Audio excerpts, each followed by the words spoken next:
I mean, it's like a war. In fact, if you count homicide as a conflict, the murders committed since 1980 are one of the worst wars America has ever experienced. Thomas Hargrove launched the Murder Accountability Project with a group of retired FBI investigators, criminologists, and investigative reporters.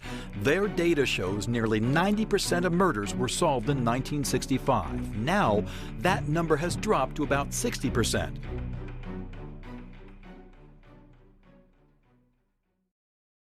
I don't want this to be like, oh, wow, the FBI came in and did something magical. No, the FBI just came in, and along with those detectives, with the increased personnel, it just gave them additional resources to focus on the problem. That's the key. It takes manpower and a lot of overtime in those crucial 48 hours after a killing.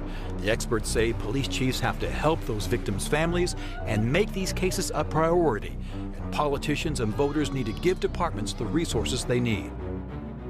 Hello and welcome to Real Crime Profile. This is Jim Clemente, former New York City prosecutor and retired FBI profiler, and also currently writer and producer on CBS's Criminal Minds.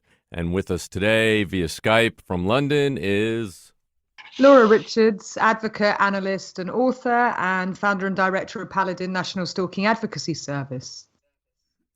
And I'm Lisa Zambetti. I am the casting director for Criminal Minds and Criminal Minds Beyond Borders, and I have a real interest in real crime and the minds that solve those crimes. So in a new segment that we've started on Real Crime Profile, we're going to go and start with listener questions. So what do you have for us today, Lisa? Yeah, I have two questions. One is a question I get all the time, actually, and I'm really curious to see what advice you'll have. So this is from Abby, which is one of my favorite names. She says, I recently started listening to your podcast because I'm very interested in true crime and forensics and psychology. She's Awesome. a freshman in college in the process of changing her major from athletic training to a double major in criminal justice and psychology in the hopes of working in behavioral psychology or criminal profiling or some sort of social work. I know that Jim has a somewhat similar history. You do? You were in athletics? I certainly competed in college. Okay. So but if that counts. She was wondering if you have any advice of information resources where she can go to, get into a job like the career that you pursued. And we get this all the time asking, how do they get on the track to do what you and Laura have done for the FBI, for the BAU?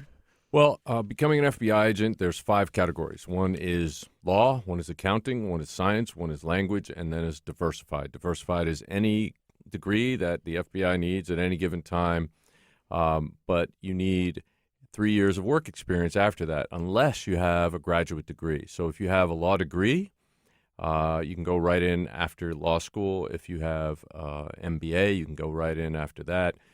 But otherwise, you need to get actual work experience in a profession before you can come into the FBI.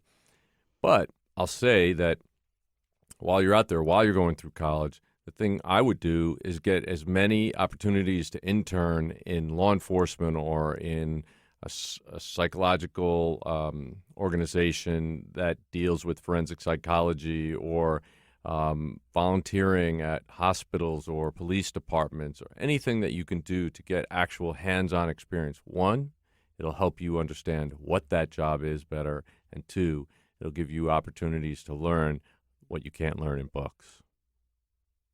And how strong is the FBI recruiting system that they go out into the world and try to encourage people to come into? I think they're at all major universities, but I will say this, that in the diversified category, there's typically 100,000 pending applications to the FBI. 100,000, Yeah, wow. so you really have to distinguish yourself by getting an advanced degree and having work experience that will actually help you. I know that one of my nieces studied Chinese and Arabic as well as biochemistry, and I know she was recruited by the FBI and other 3-letter agencies.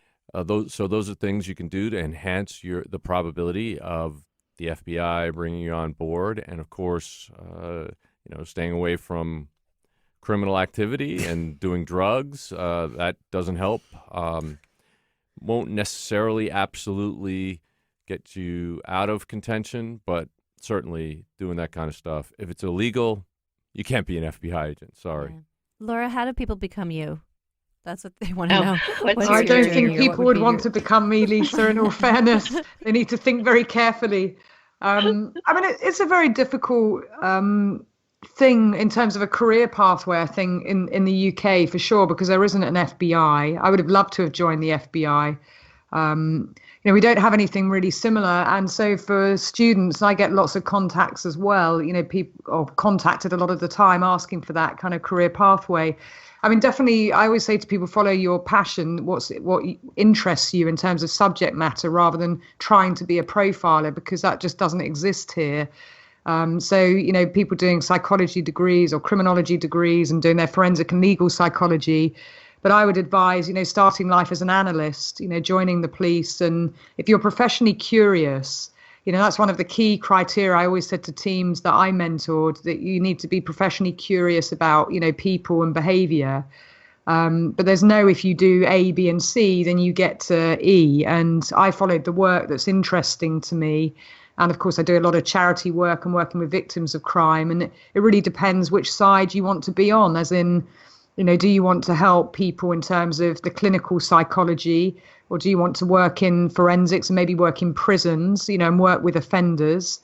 So, you could join, we have our police college, or the College of Policing, and they have researchers, and they also have a behavioural unit there, as well as one in CEOP, which is still functioning, the Child Exploitation Online Protection Agency. But there's no real pathway. You have to get experience, and really working in the police is the best way to do it as an analyst, I would say. Right. Go ahead. And Laura, can you explain to us, because like a lot of people do believe that New Scotland Yard is the same as the FBI or SOCA or MI5 and MI6. What are those organizations? How do they differ from the FBI? So, I mean, New Scotland Yard is the headquarters, and the offices have just moved, actually, but it's the headquarters of the Metropolitan Police Service, and the Met is the Greater London District, and then you've got City of London Police, which just police the square mile.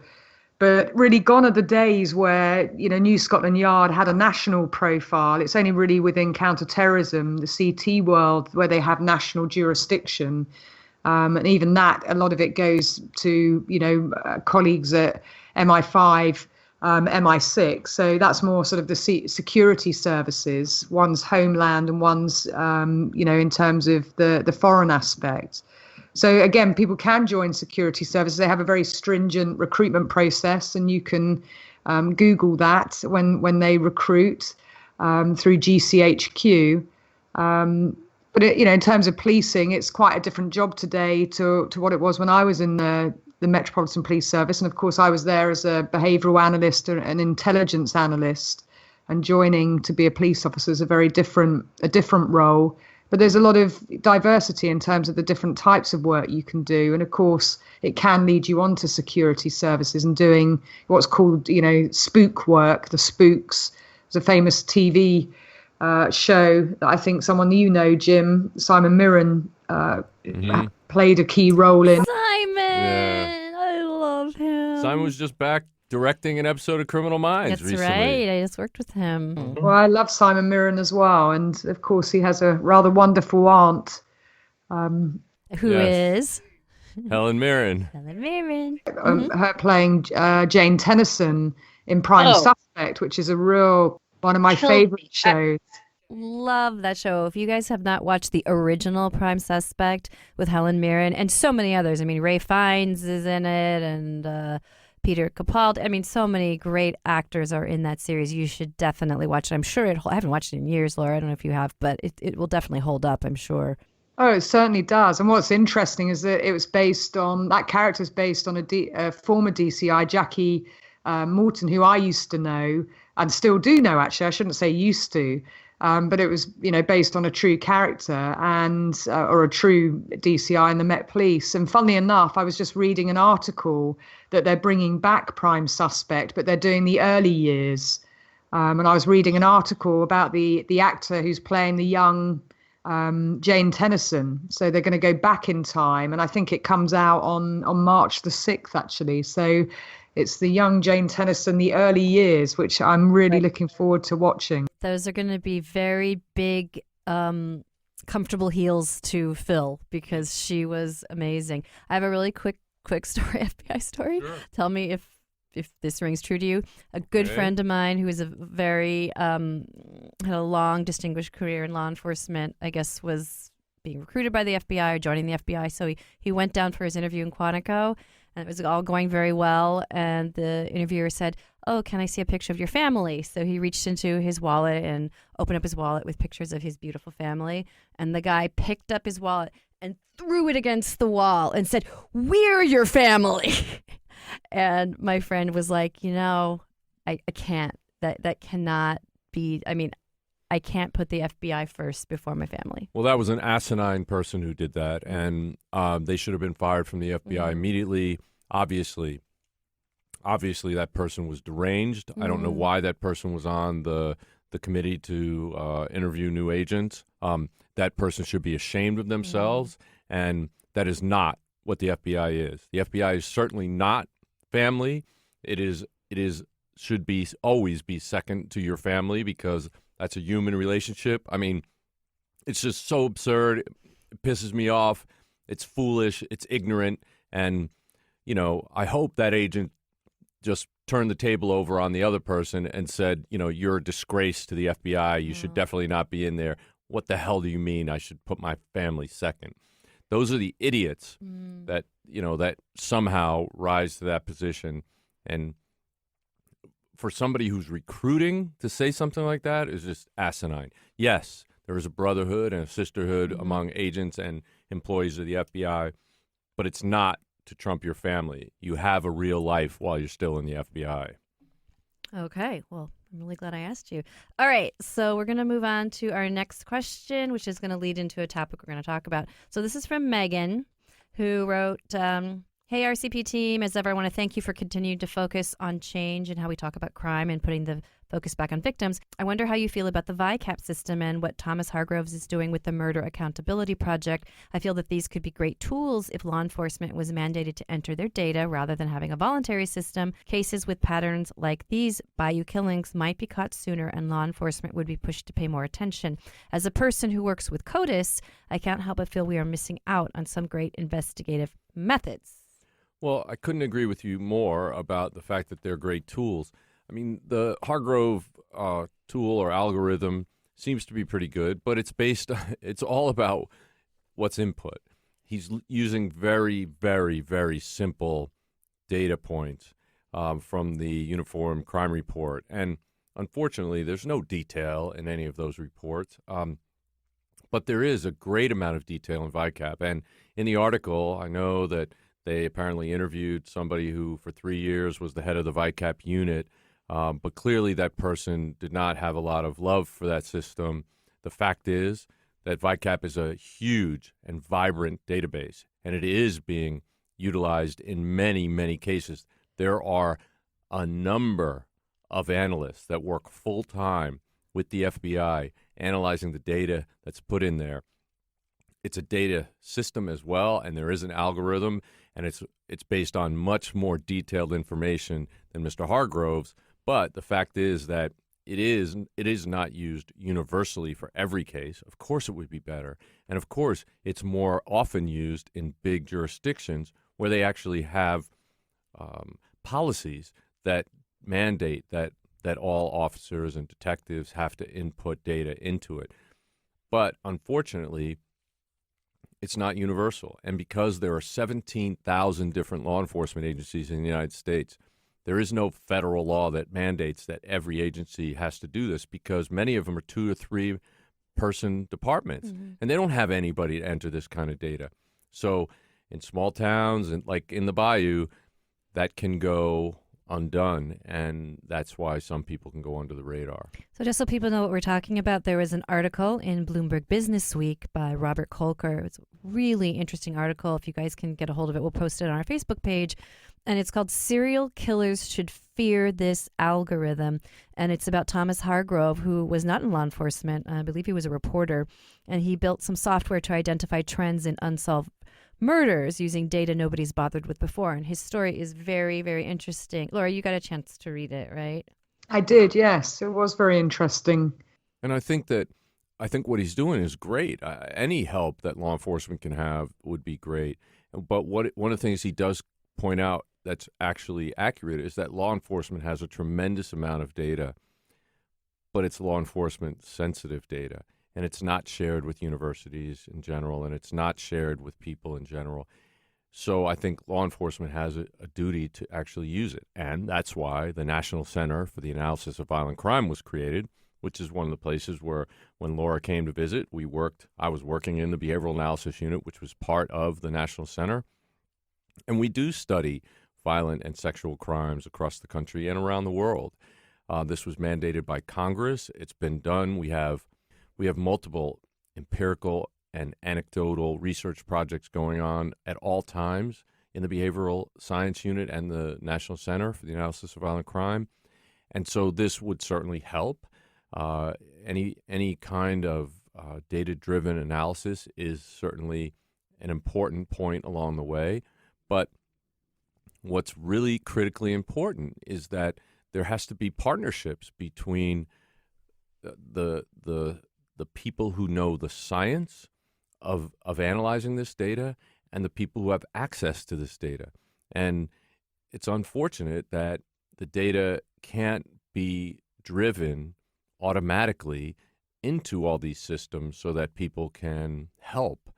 But the fact is that because these are cases, unsolved cases, of course, if the good guys have access to it, the bad guys will have access to it. So we have to protect that data so that it doesn't get taken advantage of by the people who are committing these crimes.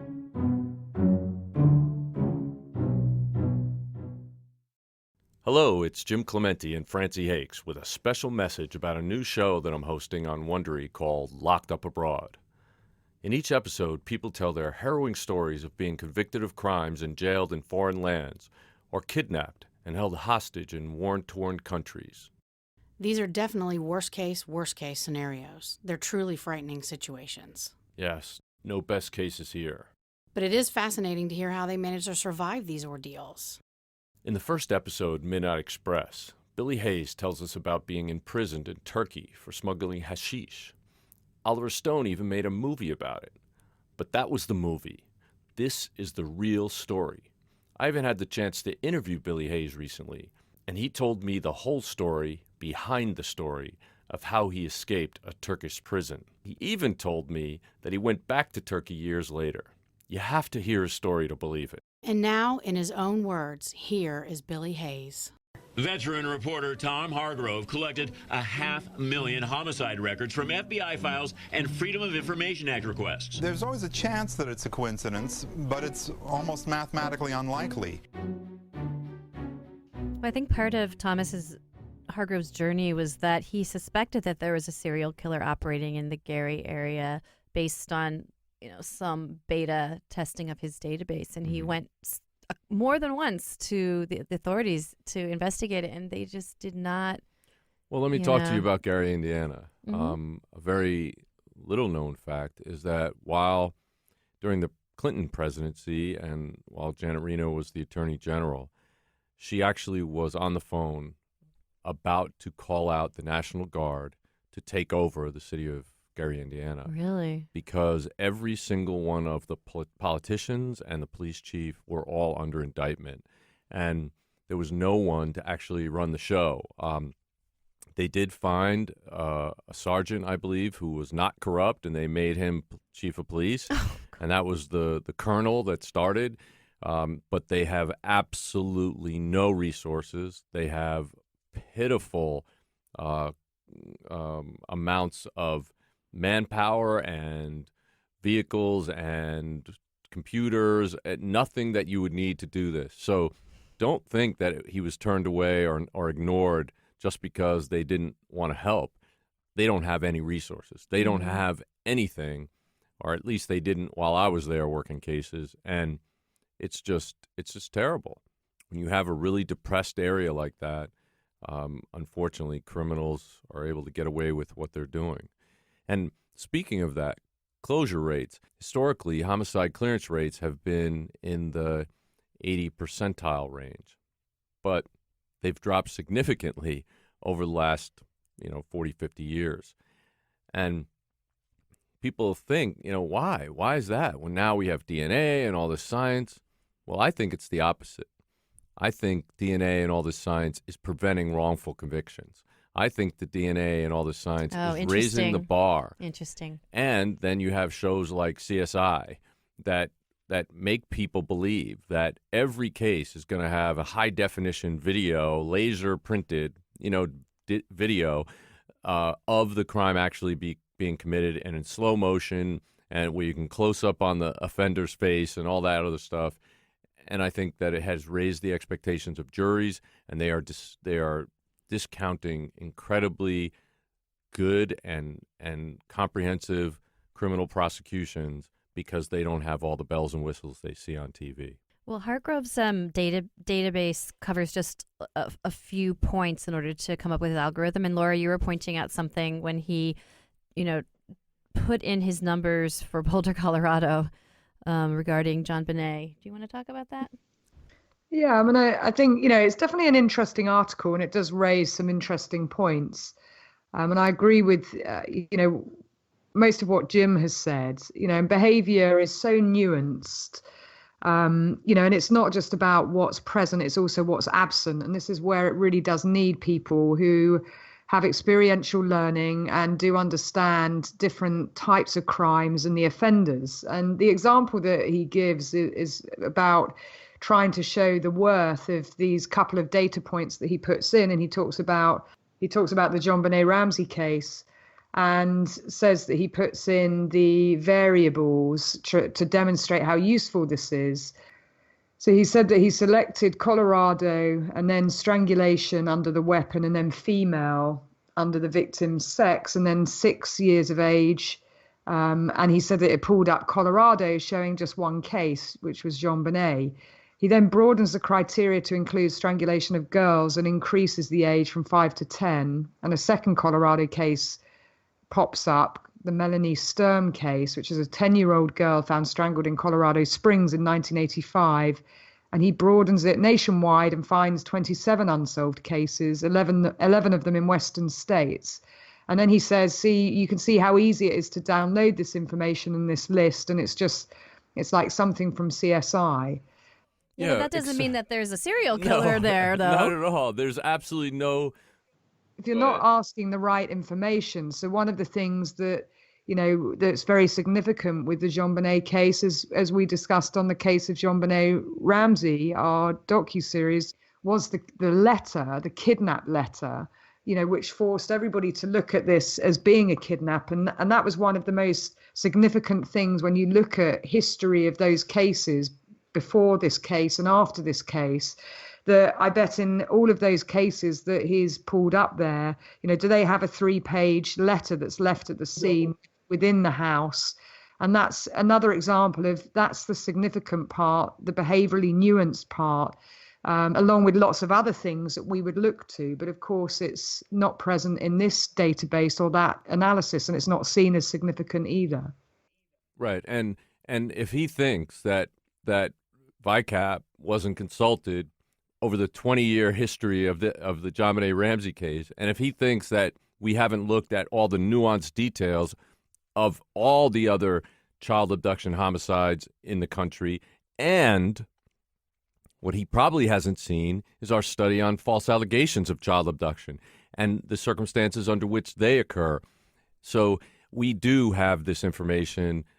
It's great that Hargrove is trying to help, but what would be really great is if he actually interacted with people like us, Laura, and our colleagues who have actually worked these cases for decades, and we could actually help him mold his software or his algorithm to actually catch more details that would give him a better product in the end. Because basically, when he says, I want to look at all the cases, countrywide, and just because there was a strangulation involved, and what he doesn't understand is the difference in age between a 5-year-old victim and a 10-year-old victim is very dramatic. And the motives behind those crimes are very dramatically different in many cases. And there's so many little details, nuances that we would rely on in profiling any of these cases and analyzing, doing a criminal behavioral analysis on any of these cases, that he is just sweeping right under the rug. And it's, again, it's good for what it's good for. It's not good to make broad, sweeping judgments about victims or offenders. There are, we just covered a bunch of the Bayou murders, and the victimology was a wide range in that case. So we're not saying that just because it's a different age, it's necessarily different, or a different town, that it's necessarily a different offender. But we are saying there are incredibly important details that you find, for example, in the JonBenet Ramsey case. And let me say this carefully. They were never found in any other case before or since. Never. Not once. Ever. So it's just ridiculous to think that that's connected to other cases where these important, like critically important aspects of the crime are just wiped away, just not even considered. And that's the important part. The devil is always in the detail. And, certainly when I started my career in the sexual offences section at New Scotland Yard, this kind of predates computers, and we did have a crime reporting system, but it was in its infancy. And we used to have to go through the paper trail, so they were called spectrums, one by one, of when a crime was reported that was a sexual offence or a rape, murder and abduction. Then it would be on a spectrum, which was sort of like 2 sheets of paper, and we would have to manually go through them to look at other potentially linked offences. And I've got to say, there's no substitute, in some senses, in terms of my training and my learning and being mentored. There was no substitute for that, because you get familiar with different types of behaviour. You could transpose that then obviously onto a crime report system or onto a database, which is what he has tried to do. And we have ViClass in the UK. We use the Canadian system.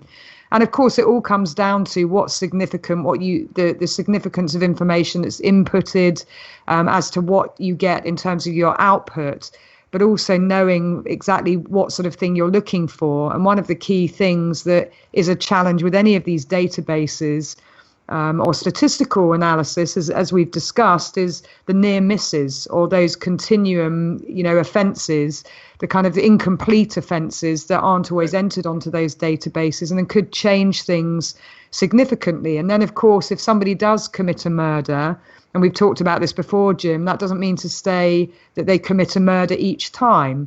It might be other voyeuristic offences or stalking or a sexual offence, and then it could be a murder depending on how a victim behaves. But it's not the same offence that's repeated either, and that comes with experiential learning. Right, and we've linked cases because, for example, an assault may be the first step in a blitz attack that would then end up in a rape homicide, but they never got there because the person got away or somebody happened by or there was a high eyewitness there.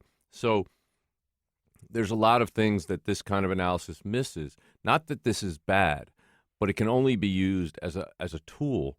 And I do believe in VICAP. I do know cases in which that has helped link crimes over geographic distances and over time, and has put together multiple crimes in serial killer cases. I think Mr. Hargrove should also look at the highway serial killer database and see that there are, I think there's up to 600 cases in that one database that are all linked to sort of the major highway arteries across the country. And the fact that the FBI has for more than a decade been analyzing those cases and look at trucker routes and see who was in different places at different times.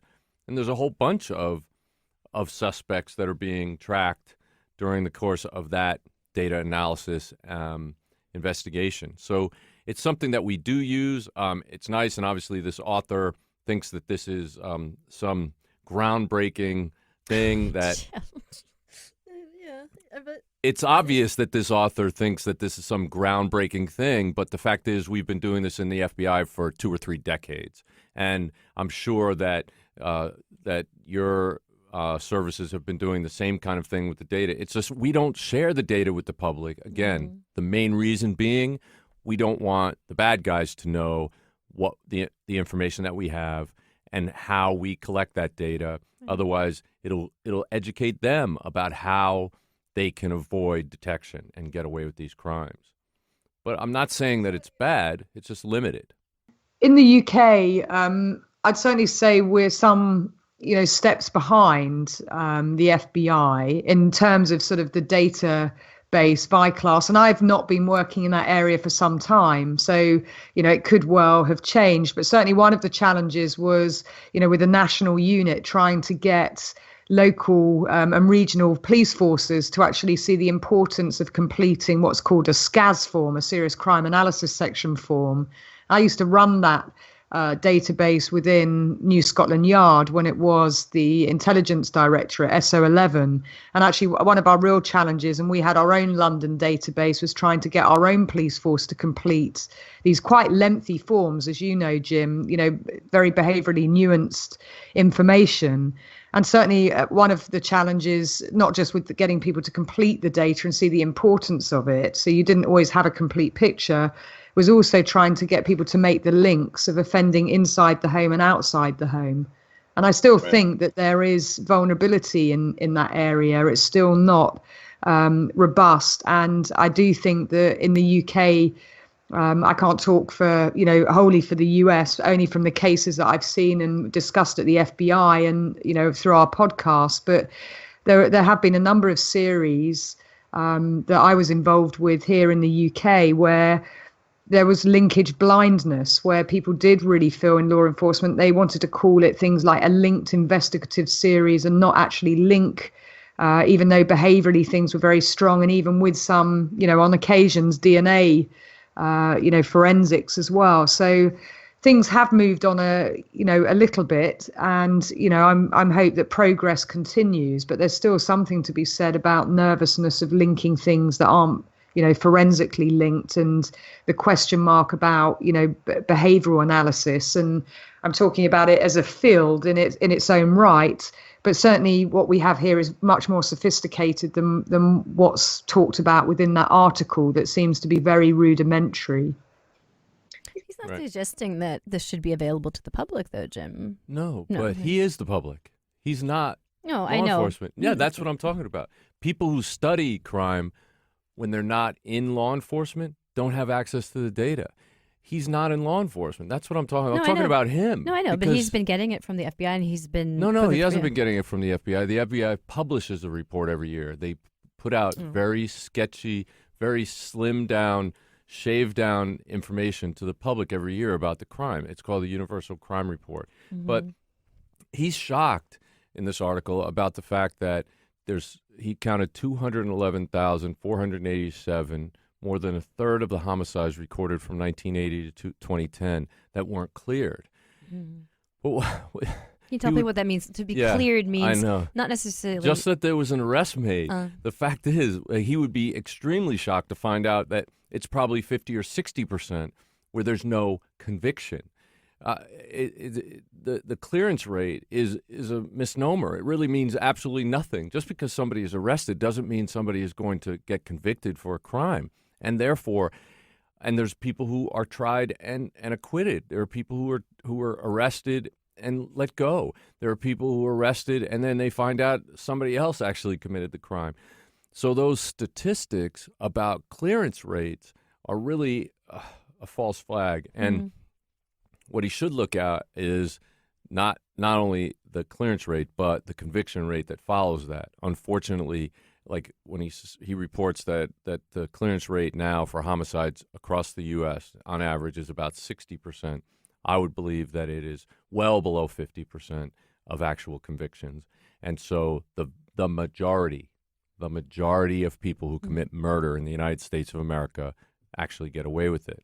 And I think if you look also at the statistics for which ones actually are cleared, and you look at the clearance rate for women, white women, has gone up since 76 to 2014. It's gone up from about 50-something% to about 90%. White men, it's gone up about the same, about 50% to about 75%. Black women, it's about the same as white men, about 75% clearance rate. But black men, the clearance rate has stayed pretty much steady at about 55%, maybe 56, 57%. So restate that. So basically, white women's murders are being cleared more than African American men. Yeah. I mean, so part of that is probably the circumstances and who's willing to talk and what the socioeconomic backgrounds are and who's going to be able to, like we were talking in our podcast earlier, who's going to be able to actually pound on the door of the governor and make noise, and who's going to be ignored. Yeah, those statistics really support what our whole Bayou Killings pods have sort of said. Absolutely. And it's sad because every human being deserves exactly the same attention. And when somebody's life is taken, it's exactly the same crime. And it should be treated exactly the same way. But statistically, it doesn't really appear to be that way. There's a quote that he says, I don't know if he's getting this directly from a mayor or not, but Hargrove says, things are getting so bad out there financially that mayors are wondering, does it make sense for me to spend my resources on solving crimes against the dead when I've got the living who need help too? Why not just grab the easy cases with witnesses, ballistics, and DNA and put the hard ones on the back burner? It's a shame, but that's the fiscal reality of law enforcement these days. There is not enough money being put into law enforcement and especially training, right, Laura? I mean, we could solve more cases if the law enforcement officers on the front line were actually trained in the nuances of behavior, and there are so many different crimes that can be helped by critical thinking by the first responding officers. Absolutely. And I mean, funny enough, someone did write, I was just reading a couple of tweets from a few people that kind of were asking similar kind of questions to the topic we're discussing, which is about training. And Jake Peterson was saying, that we're far too harsh on the local PD, and Jim's experience in the BAU and profiling serial killers, your experience means that, you can see things behaviorally that others can't. Why would local law enforcement come to the same conclusions that we would? They're not trained to detect or hunt serial killers. They're used to robbery and murder. And so, why would they ever try and find patterns? They just understand what they see every day, not the work of serial killers and not patterns that, we would see. Right. Well, that's one of the reasons why I trained so many law enforcement officers and related professionals when I was in the BAU. I think did more training than the rest of the unit together, but I trained about 60,000 officers and related professionals during the 12 years that I was there. In 1 hour of Criminal Minds, I reached 18 million people and 60 million people by the time it goes around the world in syndication. So the way I believe that I can get more information to more people is by writing, using these multimedia platforms to actually tell people the truth. And that's why podcasting is amazing. We get to talk to them directly, Laura and Lisa, and we get to reach out and give them the information. It's not something that we're able to do. We're not able to knock on everybody's door. We're not able to, pull in the police officers from little towns across America.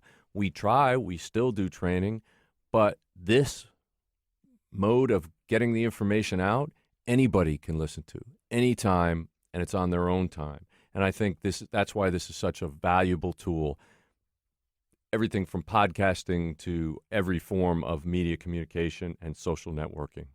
It really is. And, I certainly think when I deliver training, and that number's quite phenomenal, actually, Jim C. I was just trying to compute that 60,000, 12 years. And, certainly I've trained people all across the world, but I'm sure I'm not in anywhere near that number as yet. But, I always say that in training rooms, even if you get somebody, a light bulb moment where you turn the light bulb on, the switch goes and they see things behaviorally differently and they ask more questions, then you've done your job. And, as you say, we found different ways to reach people. And the podcast is clearly, a way that people connect with what we're talking about. And we do get quite a lot of emails from law enforcement requesting more training as well. So, it's a great medium and a great vehicle to get key information out, as well as trying not to educate the people who are committing the crimes. There is a balance to be struck there as well, right. isn't there? Like I said, I think it was some of the best information put together on unsolved homicides in the United States. I've never seen anything like it. It's going to be helpful for investigators who are looking at it. It gives them trends. It gives them things to look at and things to analyze and help them come to their conclusions and decisions about where they want to go next. And let's continue talking about other methods that people are using to make the streets safer. Okay, so I was reading Wired magazine because I love all kinds of nerdy techie things. And I came across this ad, Jim, that I wanted to show you and I want to tell you, Laura, about. So this ad says, Crime Forecasting Challenge. Innovations in forecasting have the power to make communities safer. So here's what the challenge is. We're looking for the brightest minds in data science to advance place-based crime forecasting. Are you up for the challenge? Enter your forecast for a chance to win prizes totaling $1.2 million. And this is a challenge that's sponsored by the National Institute of Justice, which is a research arm of the U.S. DOJ, the U.S. Department of Justice. So it sounds really kind of fascinating that they're calling out to individuals, students, small businesses, large businesses to come together. It's kind of a big conference or some kind of challenge to have this kind of advanced place-based crime forecasting. So what is that? Advanced place-based crime forecasting. It sounds like what they're trying to do is something that Laura has done years ago, which is crime prevention rather than just reaction to crime. So it sounds like what they're saying is when you have, for example, when you have a cluster of precursor crimes in a particular area, you should probably be looking for somebody to escalate to something more serious, like a rape homicide. And so it could be a tool that could be used to do that. And if they actually came to us, I think we would make some serious suggestions about like implementing the dash, looking at the factors in the dash, and then looking for the precursor reports and those kinds of things that are leading up to domestic homicides, for example. So I think that I hope that these people will look for professionals in the field, and not just scientists who work with the data, but professionals who have the experiential learning and training and education, and that they build their algorithms or their tools based on reality. What do you think, Laura? I think it does sound, like that. And I've got to say, running the intelligence unit, the Metropolitan Police Intelligence Unit, which was at level 2, which was pan-London, and asking, scores of analysts locally to put together a violent crime problem profile. There's one thing about putting dots on maps, but there's another thing about when you're talking about violence towards people, is that you're not looking at dots on maps in the same way. You're looking at the individuals who create the hotspots, if you like, and repeat victims. So it depends on what type of crime they're looking at, is what it basically boils down to. And, certainly in terms of what Jim said, yes, you would want them to work with people who understand the crime side in terms of the behavior and how it happens and when it happens. And then you would want to build, some incredible, and you can do it with, some of the best minds in tech, different technology, looking at sort of really the same problems that we've seen in crime for many years. And of course, the cyber end is something that's quite different as well, cyber and digital. I think that presents some newer challenges, but it certainly sounds interesting.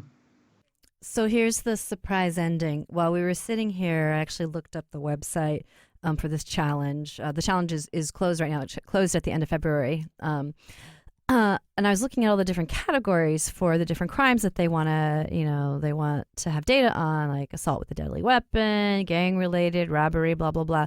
The very end, it says exclusions. The following are excluded from this data set. You want to guess what those are? Mm-hmm. Domestic disturbance, violence, kidnapping, missing persons, rape, restraining order, sex offense, stalking, and suicide. Unless I'm reading this wrong, please, somebody correct me if I'm reading this wrong. And I'm sure there are all kinds of reasons why, but they're looking at all the other crimes on Earth. Except for those. And that just... Those pattern crimes that we know lead to murder. So forgive me if I'm reading this wrong. I don't think I am, but that tells you... That tells you a lot, doesn't it? Yeah. Who designed that study? Anyway. As if you can't study those crimes. You just have to have the right people in the room. And, that's the thing. I was writing a report today where, domestic violence and stalking, they're really the only crimes, and sexual violence, where you get an opportunity to intervene and prevent something much more serious from happening. But you've got to ask the right questions, of what you're seeing and the behavior and the data. So whether it's down to that it would be a separate type of, conference or individuals coming together, or whether it's just not seen as a priority, question mark. I really hope it's not the latter. Well, it looks like for burglary, you can win $5,000 for your data set. Motor vehicle theft, $5,000. Street crime. But but don't bother studying domestic violence and stalking. Who wants to waste their time on that? Well, I'm sure we're being hard on this study. Maybe there are parameters we don't know about. But that was just that was disappointing to see that just now. And that's why I said it depends on the crime types, of what they're trying to achieve, because, our areas are very specialist and niche. And I like to be optimistic and hope that they're going to do something separate on those more specialist and niche types of crime. But of course, I can see, the cynic in all of us is that, it's not seen as a priority because we're dealing with these things all the time, and we're seeing that it's not treated as a priority. So why would it be in this type of thing where they're throwing money at it? They're going maybe for the low-hanging fruit, the easy things to do. Yeah, but to me, it is an easy thing to track when you're talking about domestic violence and also rape and child abduction and child sex crimes and sexual assault. So if there's anybody out there listening from the Department of Justice, and you do actually want to do something about these incredibly heinous crimes that are happening every day in every city in the entire United States of America, I think you should reach out to us, please. And if not us, then reach out to somebody else that we used to work with. But please reach out to somebody and get this information, because those crimes really need to be addressed much more than stolen cars, for example. Thank you. Hey, guys. Well, this was so interesting. Yeah, this was a great. Different way to Thanks go for for bringing us. up that article. Thanks, Lisa, for bringing it to our attention, and thanks, listeners, for sending in articles. And if you have other topics and other articles you want us to discuss, we'd be happy to do that. We really love learning, and we really love challenging ourselves to think about new things. So please come back to us with information. And, of course, as always, if you have any personal connection to the cases that we're discussing, or you know somebody who does, reach out to us. Let us know. We'd love to talk to you. And in upcoming episodes, we are going to go back to the killing bayous. We still have very important victims to talk about, too. So we've covered a lot today, and it's been fascinating, but we are going to return to the bio killings because we still have 2 more cases to talk about, and other victims who've lost their lives and been targeted by prolific individuals. So, and we want to honor their lives and talk about them and some of the behavior that was going on, but also the geography again and what law enforcement was doing. So I certainly am looking forward to honoring those victims and learning more about them and their victimology. Well, thank you for listening to Real Crime Profile. So if you enjoy our podcast and would like to support us, there are a couple of important things you can do. First, you can go over to iTunes and give us a positive 5-star review. You can check out our sponsors and take advantage of the special promotions for Real Crime Profile listeners.